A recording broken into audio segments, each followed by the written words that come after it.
Phone మాకు అందియాలండి sir. Number ఉన్న phone అయితే మా ఆఫీస్కి అందుతలేదండి.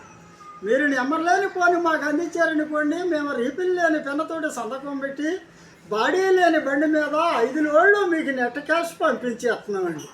మాకు వేట్లు 26 ఎకరాలు ఉందండి. గోదావరిలో 36 ఎకరాలు, పంటకాలంలో 15 ఎకరాలు, కృష్ణా నదిలో 76 ఫ్యాక్టరీలు ఉన్నాయండి సార్. 10 లక్షలుంటే పందులు తినేస్తున్నాయండి, 20 లక్షలుంటే ఎలకలు తినేస్తున్నాయండి, చిల్లరేమన్నుంటే ఉంటే చీమలు తినేస్తున్నాయండి. మీరు ఇచ్చిన రూపాయలు మట్టుగా కాపీ తాగి కలెక్టర్ గారి దగ్గరికి వెళ్ళి మీకు 5 లోడ్లు క్యాష్ పంపించేస్తున్నామండి. మాకు చదువు బాగా ఎక్కువైపోయిందండి. ఇంగ్లీష్లో పాస్ అయిపోయామండి, తెలుగులో ఫెయిల్ అయిపోయామండి. గుడింతం గుండెల దాకా చదివామండి, ఆదంతం ఎముకల దాకా చదివామండి, పాఠాల వరకు చదివామండి, వెక్కుళ్ళు వచ్చిన దాకా చదివామండి. ఉద్యోగానికి వెళ్దామనుకుంటే జీతం తక్కువ, ప్రమాదం ఎక్కువ అని ఉద్యోగం మానేసామండి.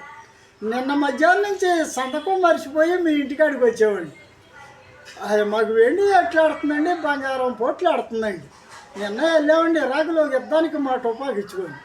గవర్నమెంట్ వాళ్ళందరూ ఒక తరపున ఉంటే మన ఆంధ్ర టుపాకు ఓ తరపున ఉందండి.